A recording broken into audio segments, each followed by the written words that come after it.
San Diego's Jazz 88.3, and music there from the Applebrown Jazz Ensemble. The Way On Up is the name of the new release, and Captain Darkness is the tune we were listening to. Written by our guest tonight here in the New Jazz Thing, San Diego's Gabriel Sundy. Gabriel, welcome to the New Jazz Thing. Hi, Vince. Thanks for having me. So great to have you on board today. Yes. And enjoying the new disc here on Jazz 88.3. Yes, great. So tell us a little bit about the Applebrown Jazz Ensemble first. We did a little bit of an intro, formed about 7 years ago or so, but this is your first release on record, made up of tunes from a wide range of sources and times. Let me see if I can condense this into something really short and sweet. I started writing this music, I think, around 2005, and once I felt I had enough music to put together a group in a really wide range of sounds and styles, and I figured, all right, it's time to put people together and let's make this music happen and play some shows. And so it's spanned, I mean, just a wide range of stuff, everything from like free bop to bebop to some rock and some funk, some weird funk stuff, and I have a couple doo-wop tunes, which seems to be, those particular tunes are among some of the favorites with our listeners and our fans, and unfortunately we didn't have to get a chance to record either one of those for this album. Mm-hmm. So there's Applebrown Jazz Ensemble music in the pipes, so to speak. I would love to record some of this other music, and some of it is, I mean, it makes me feel good, and I think it makes a lot of other people feel good when they hear some of this other music that I've written. This particular album, it's hot. I mean, it's really heavy in the sense that you know, the style in which we're playing in from beginning to end, and it's all electric bass tunes. And there's a bunch of other tunes that I wrote that are driven by the acoustic bass, and you know, they're more swing bass tunes.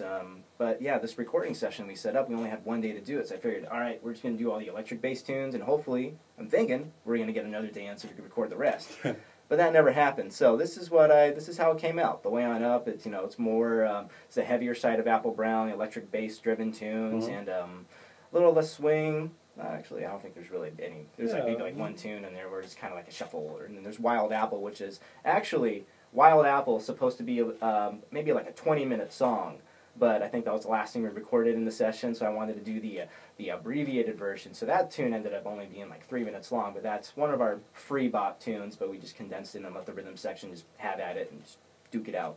So when you wrote these tunes, you weren't writing in particular for these musicians. The tunes came first, and then you looked for musicians that could play them, right? Yes, the tunes came first, but I had a very specific idea about the instrumentation. The instrumentation is 2 saxes and trombone as far as the horn section. And originally I had a piano player in the group.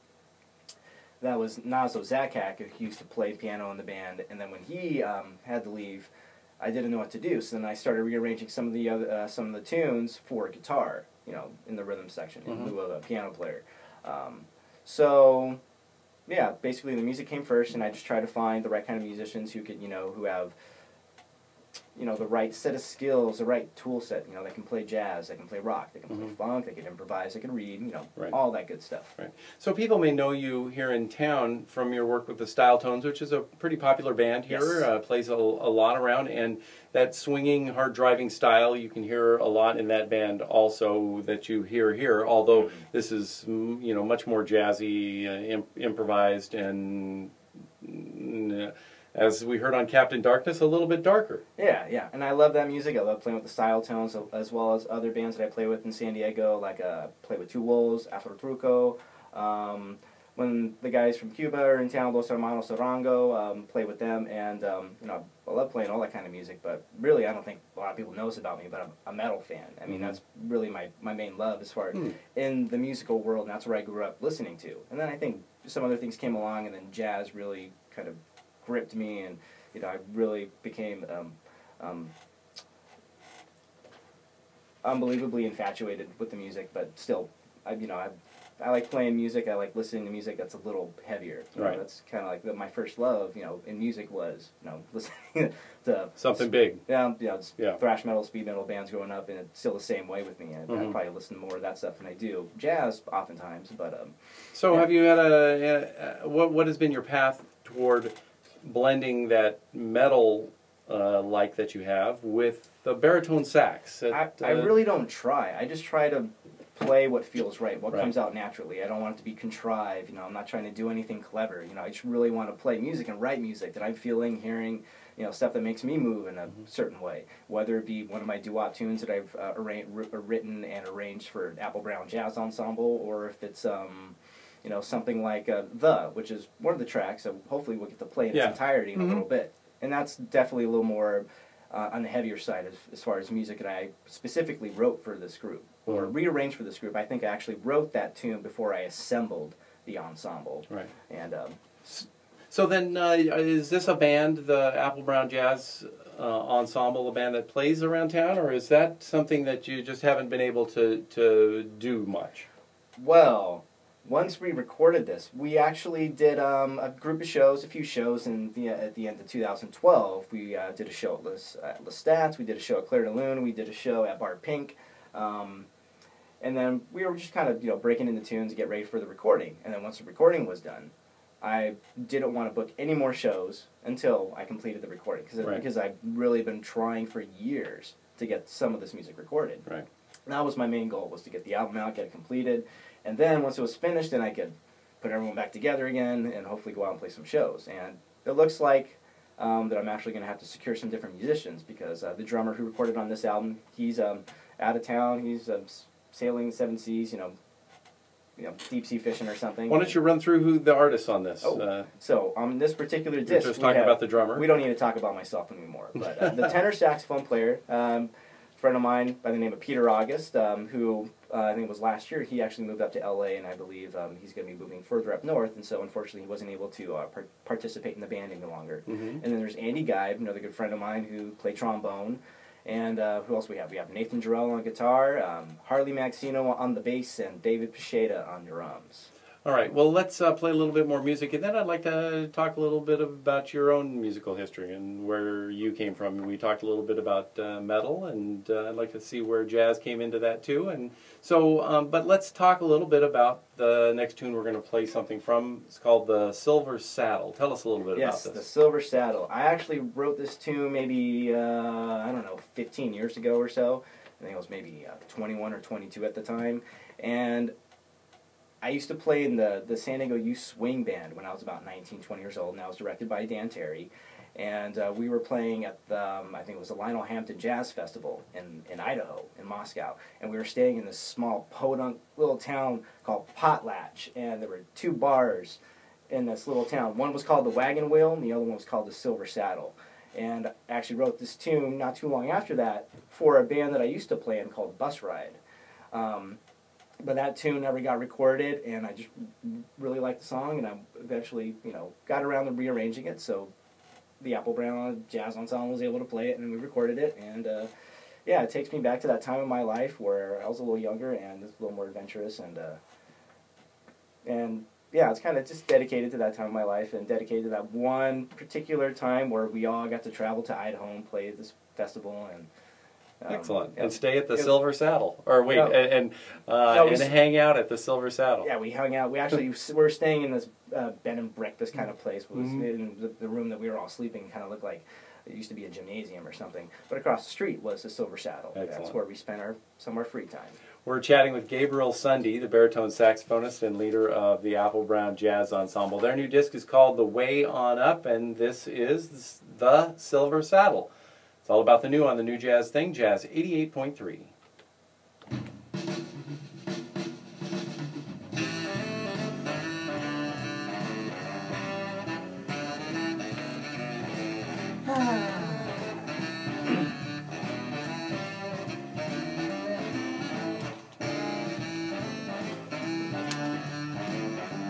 We will have enough time for a full version of the. Yeah, that'll really fill people up. Excellent. Yeah, no. We'll end with my top of the hour station ID. Okay, so we'll actually conclude our time together with more interview, and then and that's. Yeah, we'll chat a little bit more after this. Yeah. And then I'll have you tell us a little bit about the tune, and then I'll do my ID and play the tune. Yeah, I'm not really sure what it is. The tune used to have a different name, by the way. Excellent.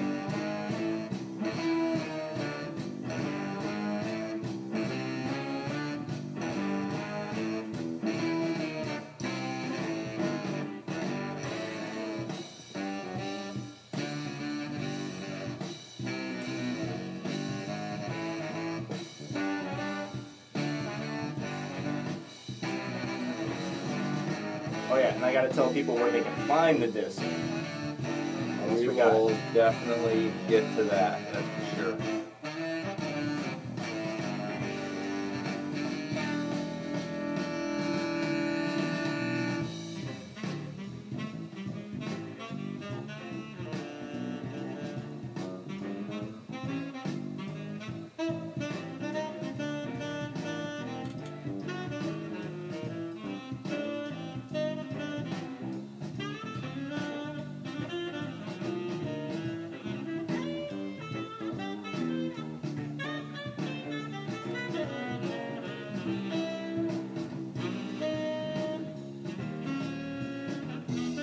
I like that. Sounds good.